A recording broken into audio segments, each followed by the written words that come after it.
Hello friends, very good morning. Happy Tuesday to all of you. నిన్న Hindu paper రాలేదు, ఆయుధ పూజ కదా Sunday రోజు, so paper release కాలేదు కాబట్టి మనం ఎడిటోరియల్ చేయలేకపోయాం. సో చాలామంది అడిగారు ఎడిటోరియల్ చేయలేదు ఏంటి సార్ అని. సో పేపర్ లేకపోవడం వల్ల నేను చేయలేదు. So before we begin today's editorial, ఒక్కసారి మంత్ ఎండ్లోకి వచ్చేసాం. So we have only 4 or 5 days left. మనకి ఆఫర్స్ ఏమైతే మిగిలి ఉన్నాయో ఒకసారి చూసేద్దాం. యూపీఎస్ ఇన్ఫినిటీ 25th వరకు, అంటే దసరా రోజు వరకు నేను ఆఫర్ లాంచ్ చేశాను. We have received tremendous response. 20 మంది స్టూడెంట్స్ జాయిన్ అయ్యారు. ఈ ఒక్క మంత్లోనే 20 మంది స్టూడెంట్స్ జాయిన్ అవ్వడం జరిగింది. ఆఫర్ యూటిలైజ్ చేసుకున్నారు. సో 31st October వరకు ఎక్స్టెండ్ చేశాను. ఎవరైతే మిస్ అయ్యారో ఆఫర్ని, people can utilise this, right. So 45,000కి వస్తుంది. మనం ఫీజు పెంచే యోచనలో ఉన్నాం. So very soon it will become 50,000. And instalment కూడా 5,000 నుంచి 10,000 అయ్యే ఛాన్సెస్ ఉన్నాయి. ఎప్పటి నుంచో ఆలోచిస్తున్నాను. ఆల్రెడీ 40 ఉన్న ఫీజు 45 అయింది. ఇప్పుడు 45 కాస్త 50 చేసే ప్లాన్లో ఉన్నాం. 31st October వరకు టైం ఉంది.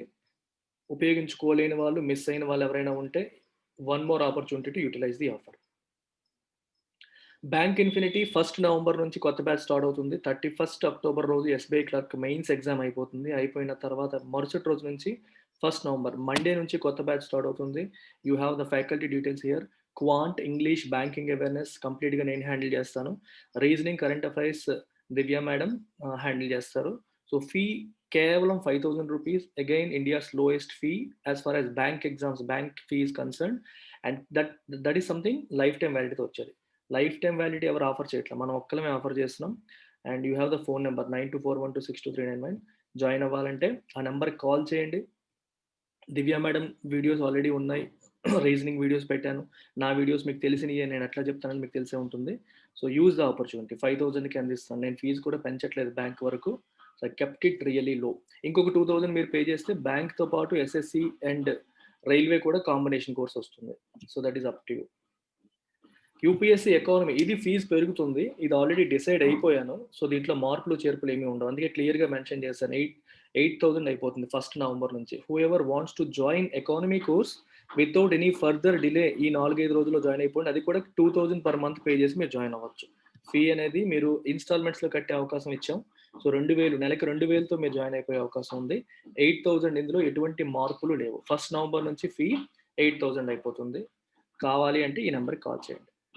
పబ్లిక్ అడ్మినిస్ట్రేషన్ ఆప్షనల్ నేను ఆల్రెడీ ఆఫర్ చేస్తున్నాను. సో బ్యూటిఫుల్ ఆఫర్ ఏంటంటే ఈ 5 daysకి మాత్రమే. ఈ రోజు 27th అనుకుంటా, 27, 28, 29, 30, 31, ఈ 5 days మాత్రమే యూటిలైజ్ చేసుకోగలిగే ఆప్షన్ ఏంటంటే ఈ 20,000ని 10 ఇన్స్టాల్మెంట్స్లో పే చేసుకునే అవకాశం.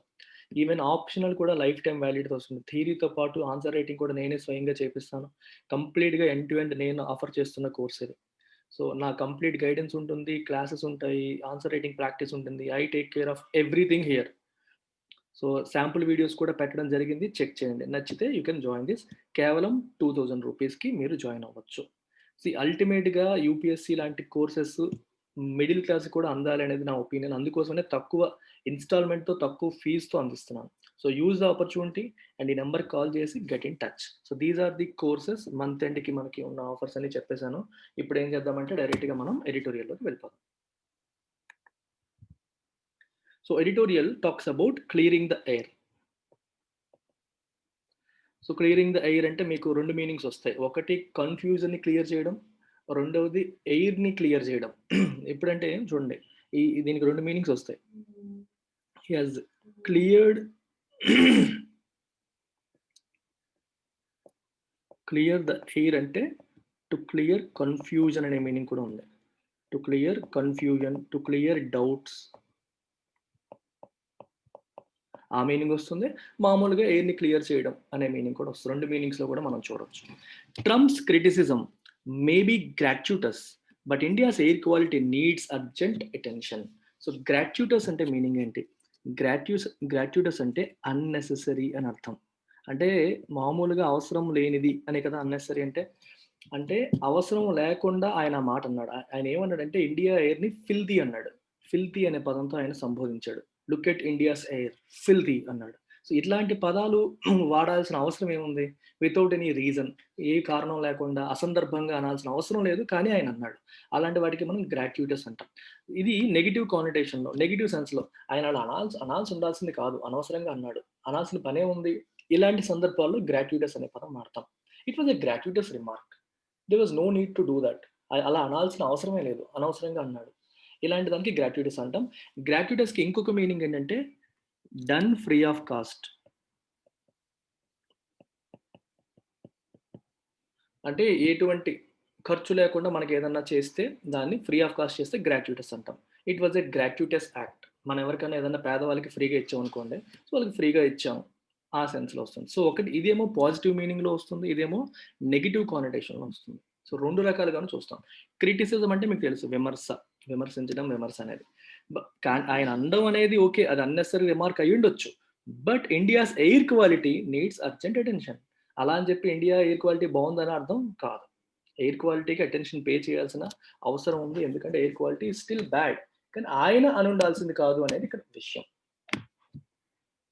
President Donald Trump's scathing description of India's air as filthy may have come as an embarrassment for the government, but it has not provoked a fierce nationalistic backlash in response to a foreign leader's insult. Scathing ante severely critical. Critical remark అనమాట. బాగా విమర్శిస్తూ చేసేదాన్ని. Severely critical description of India's air as filthy. Severe అంటే seriously, critical అంటే విమర్శిస్తూ. May have come as an embarrassment for the government. గవర్నమెంట్కి అది embarrassing situation, అంతే కదా. ఒక యుఎస్ ప్రెసిడెంట్ మన ఇండియాలో ఉన్న ఎయిర్ క్వాలిటీ ఫిల్తీ అన్నారంటే గవర్నమెంట్ ఏం చేస్తుంది అనే క్వశ్చన్ వస్తుంది వెంటనే. It's an embarrassing situation for the government. Incumbent government, A government అయితే ఇప్పుడు అధికారంలో ఉందో వాళ్ళకి అది ఎంబరాసింగ్ సిచ్యువేషన్ అయినప్పటికీ కానీ it has not provoked a fierce nationalistic backlash. Backlash అంటే అర్థం ఏంటి? బ్యాక్లాష్ అంటే మనల్ని ఎవరన్నా ఏమన్నా అంటే ఒక్కసారిగా లార్జ్ గ్రూప్ ఆఫ్ పీపుల్ దాన్ని వ్యతిరేకిస్తూ ప్రవర్తించడాన్ని మనం ఒక మూమెంట్ లాగా వెళ్ళడాన్ని మనం బ్యాక్లాష్ అంటాం, రైట్? సో వ్యతిరేకత అనే విషయం మనం తీసుకోవచ్చు. మమ్మల్ని ఎంత మాట అంటారా అని చెప్పి దేశమంతా ఒకేసారి దానికి రెస్పాండ్ అయిపోయి ఒక్కసారిగా కోపం అయిపోయారు అనుకోండి, దాన్ని మనం బ్యాక్లాష్ అని చెప్పి అనవచ్చు. You can say a strong negative reaction. A strong negative reaction, that is backlash. Has not provoked అన్నాడు. ప్రొవోక్డ్ అంటే అర్థం ఏంటి? ప్రొవోక్ అంటే మనలో ఆ భావన కలిగించడం, మనల్ని రెచ్చగొట్టడం. అంటే ప్రజలు ఒక స్ట్రాంగ్ నెగిటివ్ రియాక్షన్ ఇచ్చేలాగా ఆయన రిమార్క్ అనేది రెచ్చగొట్టలేదు. హ్యాస్ నాట్ కదా. అంటే అర్థం ఏంటి? ఇన్ ఏ వే మనం కూడా దాన్ని అగ్రీ చేస్తున్నాం, ఒప్పుకుంటున్నాం. ఆయన అన్నాడని కోప్పడుతున్నాం, కానీ అది నిజమే కదా. ఇండియాలో ఎయిర్ అనేది బాగా పొల్యూటెడ్ కదా, అందుకనే కదా ఆయన అలాంటి మాట అనాల్సి వచ్చిందని somewhere down the line with in our heart మనకు కూడా తెలుసు. అందుకనే ఒక స్ట్రాంగ్ నెగిటివ్ రియాక్షన్ అనేది రాలేదు. ఫియర్స్ అంటే స్ట్రాంగ్ అని, పవర్ఫుల్ అని అర్థం. ఫియర్స్ అంటే పవర్ఫుల్ అని. నేషనలిస్టిక్ అంటే అర్థం ఏంటంటే identifying your self with the nation. మన దేశాన్ని అనేస్తారా, నా దేశాన్ని ఎంత పెద్ద మాట అంటాడా అని కూడా మన వాళ్ళు స్ట్రాంగ్ గా ప్రజల్లో నెగిటివ్ రియాక్షన్ అనేది రాలేదు. అంటే somewhere we have agreed with his remarks అని అర్థం. నేషనలిస్టిక్ బ్యాక్లాష్ అంటే అర్థం అది. నా దేశాన్ని identifying ourselves with the nation. మన దేశ ప్రయోజనాలు వాటిని దృష్టిలో పెట్టుకొని మనం స్ట్రాంగ్ గా నెగిటివ్ గా రియాక్ట్ అయితే నేషనలిస్టిక్ బ్యాక్లాష్ అని అన్నట్టు అర్థం అన్నమాట. To A foreign leaders insult, ఆయన ఇన్సల్టింగ్ గా మాట్లాడినప్పటికీ కూడా అంత స్ట్రాంగ్ నెగిటివ్ రియాక్షన్స్ మన వాళ్ళ వైపు నుంచి రాలేదు. Looking at the worsening pollution in northern parts of the country, triggered by stubble burning and later the Dasara festivities, even Mr. Trump's critics found no cudgels to pick up, while others readily agreed with him. చూడండి ఎంత beautiful గా ఉందో. Looking at the worsening pollution in the northern parts of the country. దేశ ఉత్తరాదిన especially Punjab, Haryana, UP లాంటి ప్రాంతాల్లో pollution అనేది ఏమవుతుంది? Worsen అయిపోతుంది. ఎందుకంటే ఈ సమయంలో పంట మార్చే టైం అనమాట. సో వాళ్ళు ఫస్ట్ ప్యాడీ వేసి, రైస్ వేసి, తర్వాత మళ్ళీ గోధుమలు పండించే సమయం. సో మనకి వాళ్ళకి అదే డిఫరెన్స్. వాళ్ళు రెండు పండించేస్తారు ఒకే దగ్గర. సో ఇప్పుడు ఏమవుతుందంటే ఆ స్ట్రాస్ ఉంటాయి చూడండి, మనకి కోతలు కోసేసిన తర్వాత చిన్న గడ్డిలాగా ఉండిపోతుంది కదా మనకి భూమికి మొలకలతో పాటు. అది ఒక్కొక్కటి స్టబుల్స్ అన్ని తీయాలి అంటే చాలా టైం పట్టేస్తుంది. దానికి మ్యాన్ పవర్ ఎక్కువ పెట్టాలి. మ్యాన్ పవర్ ఎక్కువ పెట్టడం వల్ల వాళ్ళకి ఖర్చు పెరిగిపోతుందని చెప్పి వాళ్ళు ఏం చేస్తారంటే స్టబుల్ బర్న్ చేస్తారు, కంప్లీట్ గా మంట పెట్టేస్తారు. మన ప్రాంతాల్లో ఏమవుతుందంటే కొన్నాళ్ళు నేల అలా ఉండేసరికి ఈ ఆవులు, ఆ పశువులు అవన్నీ తినేస్తా ఉంటాయి. కొన్నాళ్ళకి అది ఆటోమేటిక్‌గా ఫ్లాట్ అయిపోతుంది. కానీ అక్కడ వాళ్ళకి టైం లేదు. సో టైం లేకపోవడం వల్ల ఇలా ఒక్కసారిగా మొత్తం మంట పెట్టేస్తారు. మంట పెట్టడం వల్ల ఈ స్టబుల్ ఇలా బర్న్ చేయడం వల్ల విపరీతమైన పొల్యూషన్‌కి అది దారితీస్తుంది. ప్రతి సంవత్సరం కూడా ఈ టైం దట్టు వింటర్ టైంలో అది ఇంకా ఈ మన ఢిల్లీ సైడ్ మీరు ఎవరైనా ఉంటే మీకు తెలుస్తుంది. ఢిల్లీ సైడ్ ఎలా అంటే బాగా చిన్న మంచు ఉంటుందన్నమాట ఎర్లీ మార్నింగ్. ఈ మంచుతో ఆ పొగ కలిసి పొగ మంచుగా తయారైపోయి స్మాగ్ ఫార్మ్ అయిపోతుంది. సో, పార్టిక్యులేట్ మ్యాటర్ పెరిగిపోతుంది. నేను చెప్తాను. పార్టిక్యులేట్ మ్యాటర్ అంటే ఏంటో కూడా వెళ్తున్న కొద్దీ చెప్తాను. ఈ ఈ triggered by stubble burning and later Dasara festivity. Dasara festivities అంటే రావణాసురుడి బొమ్మ మనం విధ్వంసం చేయడం ఇట్లాంటియన్నీ చేస్తాం కదా! అవి మరియు స్టబుల్ బర్నింగ్. ఈ కారణాల వల్ల పొల్యూషన్ అనేది ట్రిగ్గర్ అయింది. Worsening pollution. ట్రిగ్గర్ అంటే ఇందాక ప్రొవోక్ లాగే వస్తుంది మీనింగ్. సంథింగ్ అది స్టార్ట్ అవ్వడానికి, అది పెరగడానికి ఒక కారణం అవ్వడం. ఓకే. ఫర్ ఎగ్జాంపుల్ ఇప్పుడు ఎవరన్నా సరే ఒక హేట్ స్పీచ్ ఇచ్చారనుకోండి. హేట్ స్పీచ్ అంటే మన మతాన్ని విమర్శిస్తూ, వాళ్ళ మతాన్ని సమర్థిస్తూ, మతపరమైన ఒక స్పీచ్ ఏదైనా ఇచ్చారనుకోండి. అదేమవుతుంది? It triggers a strong backlash. అంటే బ్యాక్‌లాష్ అంటే చెప్పాను ఇందాక. నెగెటివ్ రియాక్షన్‌ని ట్రిగ్గర్ చేస్తుంది. ఆ నెగెటివ్ రియాక్షన్ మనలో రావడానికి అది కారణం అవుతుంది. దాన్ని ట్రిగ్గరింగ్ అంటాం. ట్రిగ్గరింగ్ అంటే దానికి చిన్న ఒక ఫైర్ పెట్టి దాంట్లో మంట పెట్టి అది అంటే ఒక రియాక్షన్‌ని మనం వచ్చేలా చేయడం. మీకు అర్థమవుతుంది. I know you are getting it. That's about it.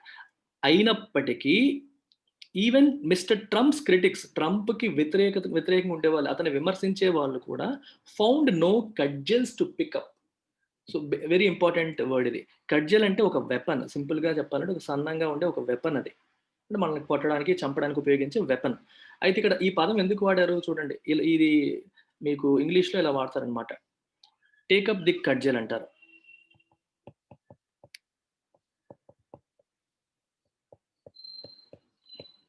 మనం ఆయుధాన్ని ఎప్పుడు పట్టుకుంటాం మనం? ఒక వెపన్ ఎప్పుడు పట్టుకుంటాం? ఎవరినైనా అటాక్ చేయాలన్నప్పుడు, లేదా ఎవరినైనా డిఫెండ్ చేయాలన్నప్పుడు. మన వైపు ఎవరైనా అటాక్ చేస్తున్నారనుకోండి, డిఫెన్స్ కోసం మనం ఆయుధం పట్టుకొని రెడీగా ఉంటాం. అలాంటప్పుడు టేక్ అప్ ద కడ్జెల్ అనే పదం వాడతారు. అయితే ఇప్పుడేం జరుగుతుందంటే, ట్రంప్ ఇలాంటి మాటలన్నప్పుడు కూడా no one picked up any cudgel. అంటే అర్థం ఏంటి? డిఫెండ్ చేయడానికి ఎవరు ప్రయత్నం చేయట్లేదు. అర్థమైందా? They found no just to pick up. Defend చేయడానికి ఏం లేదు మన దగ్గర. ఎందుకంటే నిజంగానే మన ఎయిర్ క్వాలిటీ బాలేదు. So, we don't have any weapons to fight his remarks. While others readily agreed with him. మిగిలిన వాళ్ళు ఇమ్మీడియేట్‌గా ఒప్పేసుకున్నారు. ట్రంప్‌ని విమర్శించే వాళ్ళకి ఎదురుదాడి చేయడానికి వెపన్స్ లేవు. అలాగే మిగిలిన వాళ్ళు ఇంకా యాక్సెప్ట్ చేసేసారు. విమర్శించిన వాళ్ళు నార్మల్‌గానే ఆయన చెప్పింది కరెక్టే అని చెప్పి ఒప్పేసుకున్నారు. The US president's remarks are of course gratuitous. Gratuitous అంటే చెప్పాను ఆల్రెడీ. ఎందుకంటే అది అనవసరం. ఆయన అనుండాల్సింది కాదు. ఎందుకు? Considering that he has spent his term dismantling many environmental regulations, including those related to pollution and emissions from coal plants and automobiles. His criticism of India and China is also incongruent, as they have pledged to implement the Paris Agreement, while Mr. Trump has pulled the US out of the pact. Beautiful sentence. US President's remarks are, of course, gratuitous. అస్సలు అనుండాల్సింది కాదు. ఎందుకు? Considering that he has spent his term dismantling many environmental regulations. Trump climate చేంజ్‌ని వ్యతిరేకించిన వ్యక్తి కాదు. Climate change అనేది నిజం అని యాక్సెప్ట్ చేసి, దానికి వ్యతిరేకంగా మనం పోరాటం చేయాలి, ఎమిషన్స్ తగ్గించాలి అన్న వ్యక్తి కాదు. అతనే చాలా ఎన్వైర్న్‌మెంటల్ రెగ్యులేషన్స్ డిస్మాంటిల్ చేసేసాడు. ఉన్న వాటిని కూడా నాశనం చేసేసాడు. యూఎస్ అంతకుముందు ఫాలో అవుతున్న వాటిని కూడా నాశనం చేసేసి, ఇది మనకి అమెరికా డెవలప్‌మెంట్‌ని చూడలేక చేస్తున్నారు ఇదంతా అన్నట్టుగా ఆయనొచ్చేసి, సో, మేము ఇవేవి ఫాలో అవ్వమని చెప్పి has dismantled many environmental regulations, including those related to pollution and emissions from coal plants and automobiles. Automobiles, coal plants నుంచి పొల్యూషన్‌కి సంబంధించిన రెగ్యులేషన్స్ కూడా ఆయన డిస్మాంటిల్ చేసేసాడు. వాటిని ఫాలో అవ్వలేదు. His criticism of India and China, ఇండియాని, చైనాని ఎప్పుడు క్రిటిసైజ్ చేస్తూ ఉంటాడు. అండ్ ఆయన అలా క్రిటిసైజ్ చేసేది ఏదైతే ఉందో, ఆ విమర్శ ఏదైతే ఉందో ఈజ్ ఆల్సో ఇన్‌కాంగ్రుయెంట్. ఇన్‌కాంగ్రుయెంట్ అంటే అర్థం ఏంటి? ఇన్‌కంపాటిబుల్. పొంతన లేకుండా ఉంది.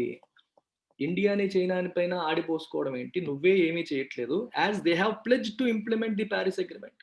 ఇండియా మరియు చైనా పారిస్ అగ్రీమెంట్‌ని ఇంప్లిమెంట్ చేస్తాయని చెప్పి మాటిచ్చాయి.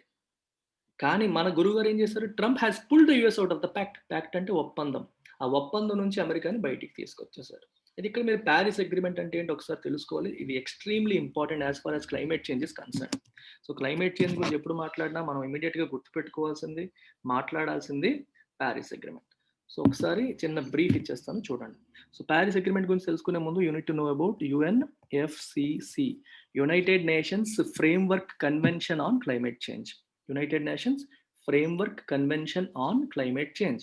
ఇది 1992 ఆ ప్రాంతంలో ఏర్పాటు చేయబడ్డ ఒక ఇంటర్నేషనల్ ట్రీటీ. ఒప్పందం. అప్పట్లోనే 154 కంట్రీస్ పైగా దీన్ని సైన్ చేశారు. ఇంటర్నేషనల్ ట్రీటీ యొక్క ప్రధాన ఉద్దేశ్యం ఏంటంటే to fight climate change. Climate చేంజ్‌కి వ్యతిరేకంగా పోరాటం చేయడం కోసం ఈ ట్రీటీ ఏర్పాటు చేయబడింది. అయితే ఈ ట్రీటీ 1995 నుంచి ఎవ్రీ ఇయర్ ఒక యాన్యువల్ కాన్ఫరెన్స్ నిర్వహిస్తుంది. దాన్ని కాప్ అంటారు. కాప్ యొక్క ఫుల్ ఫామ్ ఏంటి? Conference of parties. Conference of parties. Parties అంటే ఎవరు? యుఎన్ఎఫ్సిసిలో ఉన్న మెంబర్స్. దీంట్లో ఎవరైతే మెంబర్స్‌గా ఉన్నారో, సైన్ చేశారో వాళ్ళంతా కూడా సంవత్సరానికి ఒక్కసారి కలుస్తారు. కలిసి మాట్లాడుకుంటారు. ఏమని? క్లైమేట్ చేంజ్ పరంగా ప్రపంచం ఎంత పురోగతి సాధించింది, ఇంకా చేయాల్సినవేంటి అని చెప్పి మాట్లాడుకుంటారు. సో, ఈ కాప్స్ 1995 నుంచి మొదలయ్యాయి. సో, 1995లో ఏంటి ఫస్ట్‌ది కాప్ 21. కాప్ 21 అంటాం దాన్ని. అలా 2015లో జరిగింది కాప్ 1 అది సారీ. ఇది కాప్ 21. 2015లో జరిగింది కాప్ 21. ఇది పారిస్‌లో జరిగింది. రైట్. సో, కాప్ 21లో ఏం జరిగిందంట? కాప్ 21లో గ్రీన్ హౌస్ గ్యాస్ ఎమిషన్స్ బేసికల్‌గా గ్లోబల్ వార్మింగ్ గురించి మాట్లాడుతూ కాప్ 21లో ఏమన్నారంటే ప్రీ ఇండస్ట్రియల్ లెవెల్స్ అంటే ఇంతకుముందు ఇండస్ట్రియల్ రెవల్యూషన్ రాకముందు అంటే 1880s ఆ ప్రాంతంలో ఎంతైతే గ్లోబల్ టెంపరేచర్ ఉండేదో దానికంటే 2% బేసికల్‌గా 2 డిగ్రీస్ సెల్సియస్ మించకూడదు. ఓకే. దానికంటే ఎలాగో పెరుగుతుంది. ప్రీ ఇండస్ట్రియల్ లెవెల్స్‌లో గ్లోబల్ టెంపరేచర్ ఎంతుందో దానికంటే 2 డిగ్రీస్ సెల్సియస్ కంటే ఎక్కువ టెంపరేచర్ గ్లోబల్ టెంపరేచర్ ఉండకుండా చెయ్యాలి అని చెప్పి ఇక్కడ అగ్రీమెంట్ చేసుకున్నారు. కుదిరితే 1.5 డిగ్రీస్ మించకుండా చూడాలని కూడా అనుకున్నారు. సో, ఇది లీగల్లీ బైండింగ్ అగ్రీమెంట్. ఇందులో ప్రపంచ దేశాలు ఆల్మోస్ట్ 197 కంట్రీస్‌లో 189 కంట్రీస్ వరకు సంతకాలు పెట్టాయి. సంతకాలు పెడితే ఏం చేయాలంటే దీనికి మనం వాళ్ళు చెప్పిన నిబంధనలన్నీ ఫాలో అవ్వాలి. మన ఎమిషన్స్ అన్ని రెడ్యూస్ చేసుకోవాలి. ప్లస్ కొత్త టెక్నాలజీస్ క్లైమేట్ చేంజ్‌ని పోరాటం చేయాలంటే పొల్యూషన్ తగ్గించే టెక్నాలజీస్ పైన ఇన్వెస్ట్ చేయాలి. సో, ఇట్లా రకరకాల పారామీటర్స్ ఉంటాయి. ఇది Paris agreement. Very very important and famous Paris agreement. మన గురువుగారు ట్రంప్ ఏం చేశారు? He pulled the US out of it. US ఇందులో భాగం కాదు. అప్పుడు సైన్ చేశారు. అప్పట్లో ఉన్న ఎవరైతే ప్రెసిడెంట్ ఉన్నారో ఆయన సైన్ చేయడం జరిగింది. ఇప్పుడు ఒబామా ఉన్నప్పుడు జరిగిందనుకుంటాను అది. సో, ఇప్పుడు ట్రంప్ వచ్చాక we are pulling out of Paris agreement అని చెప్పి దాని నుంచి ఆయన బయటకొచ్చేసారు. ఇది కథ. పారిస్ అగ్రీమెంట్ యొక్క కథ ఇది.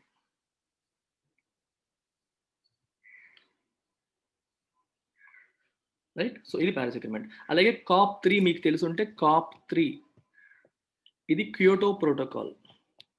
ఇది జపాన్‌లోని క్యోటో అనే నగరంలో ఇది సైన్ చేశారు. Kyoto protocol. ఇది కూడా గ్రీన్ హౌస్ గ్యాస్ ఎమిషన్స్‌కి సంబంధించింది. మీకు అడుగుతారు.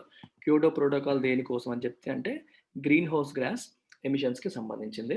గ్రీన్ హౌస్ గ్యాస్ ఎమిషన్స్ కొంత పర్సెంటేజ్ తగ్గించుకోవాలి. 2012వ సంవత్సరానికి కొంత పర్సెంటేజ్ ఇంత పర్సెంట్ తగ్గించాలి అని చెప్పి పెట్టుకున్నారు. 2012లో క్యోటో ప్రోటోకాల్ అనేది ఎండ్ అయిపోయింది.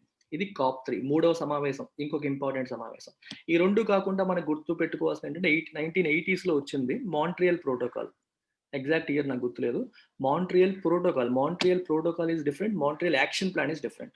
మాంట్రియల్ ప్రోటోకాల్ వచ్చేసరికి ఓజోన్ లేయర్ డిప్లీషన్‌కి సంబంధించింది. మాంట్రియల్ మీకు బిట్స్‌లో అడుగుతారు. మాంట్రియల్ ప్రోటోకాల్ అనేది ఓజోన్ లేయర్ డిప్లీషన్‌కి సంబంధించింది. క్యోటో ప్రోటోకాల్ ఏమో green house gas emissions, Paris agreement ఏమో గ్లోబల్ వార్మింగ్. ఇలా మీరు గ్లోబల్ వార్మింగ్ అంటే మళ్ళీ గ్రీన్ హౌస్ గ్యాస్ ఎమిషన్స్ తగ్గించుకోవాలి అన్ని పారామీటర్స్ మళ్ళీ వస్తాయి. So that is about UNFCCC United nations framework convention on climate change. So Trump has pulled the US out of the pact. Pact అంటే ఒప్పందం. ప్లెడ్జ్ అంటే ప్రతిజ్ఞ చేశాయి, యాక్సెప్ట్ చేశాయి. అన్ఫార్చునేట్లీ దురదృష్టవశాత్తు mere resolve cannot raise India stature. Resolve అంటే determination. Resolve అంటే అర్థం ఏంటి? ఫర్మ్, స్ట్రాంగ్, డిటర్మినేషన్, పట్టుదల. పట్టుదల అంటాం కదా తెలుగులో. డిటర్మినేషన్ అంటే ఇండియా మేము ప్యారిస్ అగ్రిమెంట్కి కట్టుబడి ఉన్నామని స్ట్రాంగ్గా డిటర్మైన్డ్గా చెప్తోంది. కానీ ఆ డిటర్మినేషన్ ఒక్కటే ఇండియా యొక్క స్టేచర్ని పెంచదు, ఇండియా యొక్క స్థాయిని పెంచలేదు. ఎందుకంటే డిటర్మినేషన్ ఉంది కానీ పొల్యూషన్ తగ్గలేదు. ఒక వెహిక్యులర్ పొల్యూషన్ అనేది తగ్గలేదు, మిగిలిన అన్ని పొల్యూషన్ అనేది తగ్గలేదు. తగ్గితే అప్పుడు మన స్టేచర్ పెరుగుతుంది కానీ తగ్గలేదు. కాబట్టి ఆ డిటర్మినేషన్ ఒక్కటే. ఫర్ ఎగ్జాంపుల్ చూడండి, నేను ఎట్టి పరిస్థితుల్లో యూపీఎస్సీ సాధిస్తాను డిటర్మైన్డ్గా ఉన్నాం కానీ రిజల్ట్ రావట్లేదు. సో అందుకని only determination alone will not rise your stature. Census of the central and state pollution control boards and other private stations across the north currently show PM 2.5 or fine particulate matter levels in the very unhealthy or even hazardous bands. Hazardous ante harmful, మనకి హాని కలిగించేలాగా. Hazardous, dangerous అనే situation వస్తుంది. Bands అంటే fine particulate matter levels PM 2.5 చాలా unhealthy స్టేజ్‌లో సిట్యుయేషన్‌లో ఉంది అని చెప్పి మనకి ఈ స్టేట్ పొల్యూషన్ కంట్రోల్ బోర్డ్ మరియు సెంట్రల్ పొల్యూషన్ కంట్రోల్ బోర్డ్ యొక్క సెన్సార్స్ అనేవి చూపిస్తున్నాయి. అసలు ఈ పీఎం 2.5 అంటే అర్థం ఏంటి? Let's figure it out. PM 2.5 అంటే ప్రధానమంత్రా? కాదు. పీఎం అంటే పార్టిక్యులేట్ మ్యాటర్, వెరీ ఇంపార్టెంట్. ఇది తెలుసుకోకపోతే చాలా కష్టం.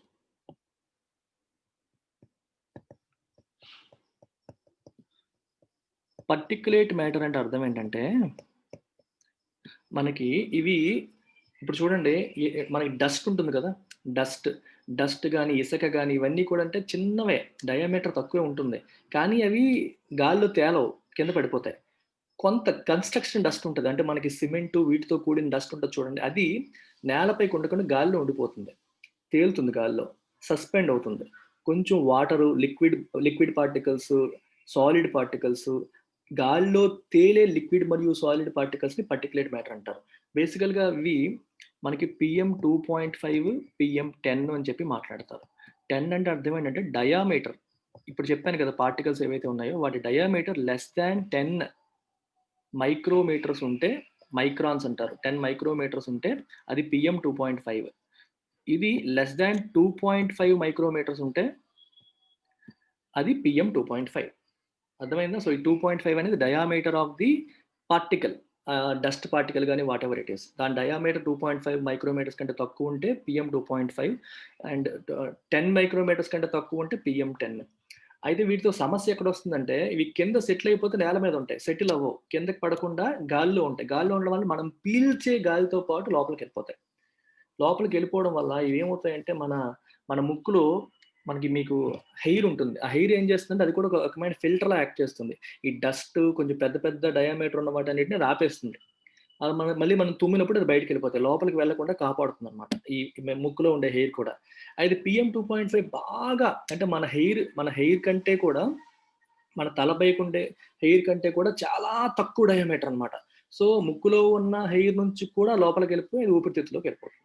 దానివల్ల చాలా ఊపిరితిత్తుల సమస్యలొస్తాయి. లంగ్ డిజార్డర్స్ ఒస్తాయి దీనివల్ల. ఎస్పెషల్లీ ఢిల్లీలో ఇది ఎక్కువగా ఉండడం వల్ల అక్కడ పిల్లలకి ఈ చాలా చాలా ఇబ్బందులు పల్మనరీ డిసీజెస్ రావడం అనేది చూస్తున్నాం అన్నమాట. అందుకని this is very bad for the health of people. అది పార్టిక్యులేట్ మ్యాటర్ కదా! There is mounting concern that the health impacts about the health impacts. But the center has so far attempted to brazen it out by denying any confirmed link between bad air quality and a shorter lifespan. Very good sentence. Mounting concern. Mounting అంటే అర్థం ఏంటంటే రోజు రోజుకి పెరిగిపోతున్న ఒకదానిపైన ఒకటి. మీకు best example mounting అర్థం చేసుకోవడానికి కెమెరా చూడండి. కెమెరా ఒక దగ్గర ఫిక్స్ చేయడానికి ఏం చేస్తాం? మౌంట్ చేస్తాం. యూ మౌంట్ ద కెమెరా అనే ట్రైపాడ్.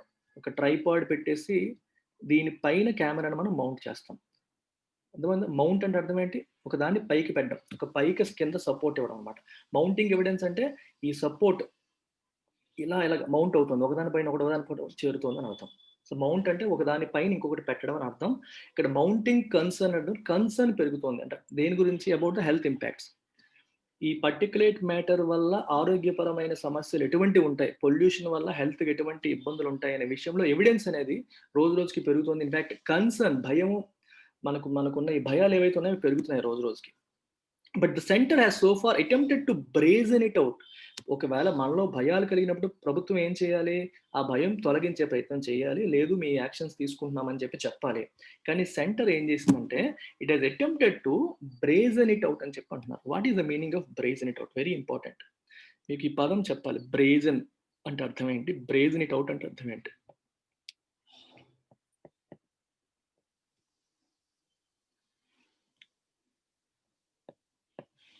Brazen something out. అంటే ఒక డిఫికల్ట్ సిట్యుయేషన్‌లో నిన్ను పెట్టారు. ఫర్ ఎగ్జాంపుల్ పొల్యూషన్ బాగా పెరిగిపోతుంది దేశంలో. దీనిపైన మీ ఒపీనియన్ ఏంటి? అని అడిగారనుకోండి పొలిటీషియన్‌ని. ఆ డిఫికల్ట్ క్వెషన్ అది. మనం ఏం చేస్తున్నామో చెప్పాలి. అలా చెప్పకుండా if the politician tries to defend himself or tries to not accept responsibility or tries to say అదేం పెద్ద విషయమే గాదు. అదేముంది అందులో? అసలేం లేదు. పొల్యూషన్ పెరగడానికి హెల్త్‌కి అసలు సంబంధమే లేదు. ఇండియా నుంచి ఏ రిపోర్ట్స్ లేవు అని తేల్చేసారనుకోండి. Then you are trying to brazen it out. ఒక షేమ్‌లెస్‌గా మనం ఒక దాన్ని వ్యతిరేకించామనుకోండి, యాక్సెప్ట్ చేయట్లేదనుకోండి, దాన్ని మనం అలా అంటాం అన్నమాట. అర్థమవుతుందా? బోల్డ్గా, షేమ్లెస్గా, without any shame, without any ఒక తప్పు జరుగుతుందన్న సిగ్గు లేకుండా, ఆ అభద్రతా భావం లేకుండా దాన్ని ఎదుర్కోవడం, ఓపెన్గా చెప్పేయడం, దాన్ని మనం బ్రేజన్ ఇట్ అవుట్ అంటాం. ఇప్పుడు ఫర్ ఎగ్జాంపుల్ కరోనా తెలంగాణలో బాగా పెరిగిపోతుంది, కేసులు పెరిగిపోతున్నాయని చెప్తాం అనుకోండి, అక్కడ ముఖ్యమంత్రి గారు దాన్ని కొట్టి పారేశారు అనుకోండి, ఏముంది కరోనా, ఎవరికన్నా వస్తుంది పోతుంది. That means he has not accepted. అది ఒక సివియర్ ఇష్యూ, ప్రజలకి ఎఫెక్ట్ చేస్తుంది అని యాక్సెప్ట్ చేసి దీనిపైన మేము ఈ చర్యలు తీసుకుంటున్నామంటే ఒకలా ఉంటుంది. దానివల్ల ఏం కాదు, మన వాళ్ళకి ఏం కాదు అని చెప్పి ఒకసారి తేల్చేశారు అనుకోండి, దట్ ఈస్ బ్రేజనింగ్ ఇట్ అవుట్. అర్థమవుతుందా? మనం డిఫెండ్ చేసుకోవడం, ఒక డిఫికల్ట్ సిచ్యువేషన్ మనం ఎదుర్కోవడానికి ఈ రకంగా ఎదుర్కోవడాన్ని మనం బ్రేజన్ అవుట్ అని అంటాం అనమాట. అది I hope you understood this. మామూలుగా బ్రేజన్ అంటేనే వితౌట్ ఎనీ షేమ్ అని అర్థం. Without any shame. ఇప్పుడు ఒక పొలిటీషియన్ ఒక ఇల్లీగల్ బిజినెస్ చేస్తున్నాడు and doing it with brazen confidence, అస్సలు భయం లేదు, ఏం షేమ్ లేదు, నాకేంటి, నేను పొలిటీషియన్, నాకు ఎంపీని, నేను ఏదన్నా చేసుకుంటాను. ఒక పొలిటీషియన్ కొడుకు, ఎంపీ కొడుకు వచ్చేసి లెట్స్ ఎగ్జాంపుల్, ఎంపీ కొడుకు వచ్చేసి మనకి ఇక్కడ దొరికిపోయాడు అనుకోండి, ట్రాఫిక్ రూల్ ఉల్లంఘిస్తూ దొరికాడు అనుకోండి, మీ డాక్యుమెంట్స్ చూపించాలంటే నేను ఎందుకు చూపించాలి, నేను ఎంపీ కొడుకుని, నాకేంటి అని చెప్పాను అనుకోండి, అన్నాడు అనుకోండి, దాన్ని ఎలా అంటాం మనం? He has shown brazen arrogance. అది తప్పు, వితౌట్ ఎనీ షేమ్, అసలు ఏమాత్రం షేమ్ లేకుండా అరోగెన్స్ చూపిస్తాడు అర్థం. అంటే తప్పు చేసే సిచ్యువేషన్లో కూడా, మనం డిఫికల్ట్ సిచ్యువేషన్ ఉన్నప్పటికీ కూడా దాన్ని యాక్సెప్ట్ చేయకుండా గుడ్డిగా వితౌట్ ఎనీ షేమ్ దాన్ని ఎదుర్కొనే ప్రయత్నం చేస్తే ఈ బ్రేజన్ అనే పదం మనం వాడతాం. I hope you understood with these examples. ఆయన ఎలా డినై చేశారు? By denying any confirmed link between bad air quality and shorter life span. Air quality తగ్గడానికి, వ్యక్తి మనం ఎంతకాలం బతుకుతాం అనేది తగ్గిపోతుండడానికి లింక్ లేదు అని చెప్పేశారంట ఓపెన్గా. అదేంటి మరి, ఎయిర్ క్వాలిటీ తగ్గిపోతే పొల్యూషన్ పెరిగితే డిసీజ్ వస్తే తొందరగా చనిపోతారు, కానీ లింకే లేదు అని చెప్పి గవర్నమెంట్ అంటోంది అని చెప్పి ఈ స్టేట్మెంట్ చెప్తుంది. Environment minister Prakash Javadekar last year said no Indian study on such a correlation was available. ఆ రెండింటికి లింక్ ఉన్నట్టుగా ఇండియా నుంచి ఎటువంటి స్టడీలు లేవు, సంబంధం ఉన్నట్టుగా మనకేమీ తెలియదు అని చెప్పి ఆయన సింపుల్గా తేల్చేశారు. That view has been challenged. ఆయన చెప్పిన ఆ మాటని ఛాలెంజ్ చేయబడింది. And WHO expressed worry about the situation. World health organisation ఏమో ఈ సిచ్యువేషన్ విషయంలో తన వరీని ఎక్స్ప్రెస్ చేసింది. There is the added dimension of COVID-19 infection today. ఇప్పుడు ఈ ప్రాబ్లంకి మళ్ళీ COVID-19 ఇన్ఫెక్షన్ ఒకటి. COVID-19 కూడా లంగ్స్ని ఎఫెక్ట్ చేస్తుంది, ఈ పర్టికులర్ మ్యాటర్ కూడా లంగ్స్ని ఎఫెక్ట్ చేస్తుంది. With the Harvard TH Chan School of Public Health contending that a 1 microgram rise in PM 2.5 is associated with an 8% increase in the death rate due to the novel coronavirus based on long-term exposure data in the US. So Harvard university study వాళ్ళు ఏం చెప్తున్నారు, Harvard యూనివర్సిటీలో ఉన్న TH Chan School of Public Health, contending అంటే arguing, వాళ్ళు ఏమంటున్నారు, PM 2.5 లెవెల్స్లో 1 microgram పెరిగితే అది డెత్ రేట్, COVID-19 వల్ల వచ్చే డెత్ రేట్ 8% పెరుగుతుంది అని చెప్పి వాళ్ళు చెప్తున్నారు. అంటే ఈ పొల్యూషన్ అనేది ఇండైరెక్ట్గా COVID-19 వల్ల వచ్చే డెత్లు కూడా పెంచేది. So very very important thing, something that needs to be addressed immediately. India is seeking to address its chronic air quality crisis partly by raising emission standards and fuels. India ఏ రకంగా address చేస్తుంది? Chronic అన్నారు. Chronic అంటే recurring, అసలు తగ్గకుండా ఎప్పుడు వచ్చేదాన్ని మనం క్రానిక్ అంటాం. మనకి క్రానిక్ కాఫ్ అంటాం. క్రానిక్ కాఫ్ అంటే అర్థం ఏంటి? ఎప్పటికీ తగ్గదు, వస్తూనే ఉంటుంది. Okay, persisting for a long time అని చెప్పి మనం, ఎక్కువ కాలం కొనసాగేది పర్సిస్టింగ్ అంటే ఎక్కువ కాలం కొనసాగేది అర్థం. కాన్స్టెంట్లీ రికరింగ్, మళ్ళీ మళ్ళీ వస్తుంది, ప్రతి సంవత్సరం వింటర్ అయితే చాలు ఈ పొల్యూషన్ ఇష్యూ వస్తుంది, ఎయిర్ క్వాలిటీ ఇష్యూస్ వస్తాయి ప్రతి సంవత్సరం, ఎందుకంటే స్ట్రబుల్ బర్నింగ్ జరిగేది ఈ టైంలో. It's chronic air quality crisis partly by raising emission standards and fuels. Emission స్టాండర్డ్స్ని రైజ్ చేయడం ద్వారా అడ్రస్ చేయడానికి ప్రయత్నం చేసింది. BS4 నుంచి డైరెక్ట్గా మన వాళ్ళు BS6 ఫ్యూయల్ స్టాండర్డ్స్కి మనం వచ్చేసాం. ఇది ఒకటి. The country adopted the BS6 fuel standard earlier this year, potentially lowering vehicular pollution. So vehicular pollution అనేది తగ్గుతుంది, ఎందుకంటే BS6 ఫ్యూయల్ వాడతాము. సో దీనికి సంబంధించిన ఇంజిన్స్ అన్ని కూడా BS6 కంప్లైంట్ ఇంజిన్స్ వస్తాయి. సో పొల్యూషన్ లెవెల్స్ తగ్గుతాయి దీనివల్ల. Although the national air quality standard for annual average PM 2.5 is 40 micrograms per cubic meter, which is 4 times the WHO limit. World health Organization limit 10 micrograms అయితే per cubic meter. ఇండియాలో అది 40 micrograms per cubic metre ఉంది. అది almost 4 times ఉందన్నమాట. Air quality బాలేదు. కానీ ఏదో మన ప్రయత్నం మనం చేస్తున్నాం. వెహిక్యులర్ పొల్యూషన్ లెవెల్స్ తగ్గించే ప్రయత్నం చేస్తున్నాం. ఇట్ టుక్ ద కోవిడ్-19 lockdown to let people experience clean air once again. కోవిడ్-19 లాక్‌డౌన్ వల్ల అందరూ ఇళ్లలో కూర్చోవడం వల్ల పొల్యూషన్ లేక కొన్నాళ్ళు క్లీన్ ఎయిర్ మనం ఎక్స్‌పీరియన్స్ చేయగలిగాం. With the conspicuous absence of vehicles. Beautiful sentence conspicuous. Conspicuous అంటే ఆబ్వియస్ అని, ఈజీలీ నోటీసబుల్ అని, అట్రాక్టింగ్ అటెన్షన్ అని, నోటీసబుల్, అట్రాక్టింగ్ అటెన్షన్. ఇండియా రోడ్ల పైన వెహికల్స్ లేకపోతే మనం ఎలా ఫీల్ అవుతాం? It is conspicuous absence. బేసికల్‌గా చూడండి, ఎక్కడ ఏది ఎక్స్‌పెక్ట్ చేస్తామో అది లేకపోతే you can use the word conspicuous. It is మీకు నిన్న ఇంగ్లీష్ క్లాస్‌లో చెప్పాను. ఒక అమ్మాయికి పెళ్లవుతుంది. అమ్మాయికి పెళ్లవుతున్నప్పుడు వాళ్ళ అన్నయ్య పెళ్లి దగ్గర ఉంటాడని మనం ఎక్స్‌పెక్ట్ చేస్తాం కదా! ఎందుకంటే సొంత అన్నయ్య. సో, పెళ్లి దగ్గర అమ్మాయి పెళ్లి దగ్గర ఉంటాడు అని చెప్పి మనం ఎక్స్‌పెక్ట్ చేస్తాం. తను లేడనుకోండి మనం ఏమంటాం? Her brother was conspicuous by his absence అంటాం. కాన్స్పిక్యూయస్ అంటే నోటీస్ చేయబడ్డాడు. అక్కడ ఉన్నాడా? లేడు. లేకపోవడం వల్ల అందరూ అతని గురించి మాట్లాడుకున్నారు. అదేంటి వాళ్ళ అన్నయ్య ఉండాలి కదా! ఏమైపోయాడు? అని అందరి అటెన్షన్ అతని వైపు వచ్చింది. Because he was absent. అలా అన్నమాట. ఇక్కడ కూడా అంతే. Conspicuous absence of vehicles. రోడ్లంటేనే వెహికల్స్ ఎక్స్‌పెక్ట్ చేస్తాం. వెహికల్స్ అదేంటి వెహికల్స్ లేవు అని they attracted attention of people. అలాంటి సందర్భాల్లో we use conspicuous. Easily noticeable, attracting attention ఇలాంటి పదాలు, ఇలాంటి మీనింగ్స్ మనం తీసుకోవచ్చు. The unlock phase has reverse the ephemeral experience. మళ్ళీ ఇప్పుడు అన్లాక్ చేసేసాం. అన్లాక్ చేయడం వల్ల ఏమైంది? ఆ ఎక్స్‌పీరియన్స్ అనేది మళ్ళీ రివర్స్ అయిపోయింది. ఎఫిమీరియల్ అంటే అర్థం ఏంటి? Lasting for a small time. కొంచెం సేపు మాత్రమే. ఓకే. మీకు ట్రాన్సిటరీ అంటారు. ట్రాన్సిటరీ కొంచెం సేపు మాత్రమే ఉండేది. ట్రాన్సియంట్, పర్మనెంట్‌కి ఆపోజిట్లు ఇవన్నీ. కొంచెం సేపు మాత్రమే ఉండేవి. ట్రాన్సిటరీ, ట్రాన్సియంట్, ఎఫిమీరియల్ అంటే అర్థం ఏంటి? Lasting for a few minutes or few hours are few days. Little time. For a little time. కొంచెం సమయం మాత్రమే ఉండడం. ఎక్కువగా ఉండకపోవడం. అర్థమైందా? అంటే ఇప్పుడు మనం ఈ అద్భుతమైన ఎక్స్‌పీరియన్స్‌ని పొందాం. క్లీన్ ఎయిర్‌ని. అది కొన్నాళ్ళు మాత్రమే. ఎందుకు మళ్ళీ అన్‌లాక్ వచ్చేసింది కాబట్టి అన్‌లాక్ చేశారు కాబట్టి అందరూ మళ్ళీ తిరుగుతున్నారు. పొల్యూషన్ మళ్ళీ పెరిగిపోతుంది. As the burning of vehicular fuels has reverted to pre lockdown levels. Lockdown ముందు ఎలా ఉండేదో అలాగా మళ్ళీ రివర్ట్ అయిపోయింది. ఆ స్టేజ్‌కి మళ్ళీ వచ్చేసింది. వెహిక్యులర్ పొల్యూషన్ అనేది. With no significant transition to green mobility such as bicycle use in urban centres. ఎవరు కూడా గ్రీన్ మొబిలిటీ వైపు షిఫ్ట్ అవ్వట్లేదు. అంటే సైకిల్ తొక్కడం ఇట్లాంటివి చేస్తే మనకి పొల్యూషన్ తగ్గుతుంది. నో సిగ్నిఫికెంట్ ట్రాన్సిషన్ అటువైపు ఎవరు మారలేదు.